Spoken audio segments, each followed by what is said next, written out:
Küçük, büyük, orta. Tamam. Başka?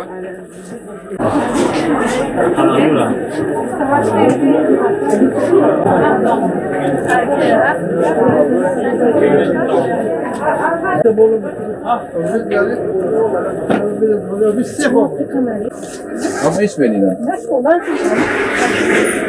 Sırf belli.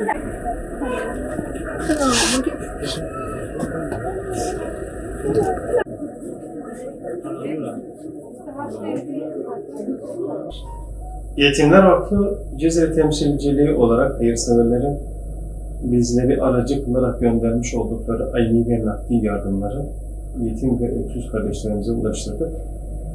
Ramazan ayı boyunca beyaz eşya, mobilya, et kumanyası, gıda polisi, ekmek fişi, giyim ve ayakkabı yardımlarını ulaştırdık yetim ve öksüz kardeşlerimize. Yüzlerce yetim kardeşimize ulaştık, Allah'a hamdolsun, ama daha ulaşamadığımız birçok yetim ailemiz var.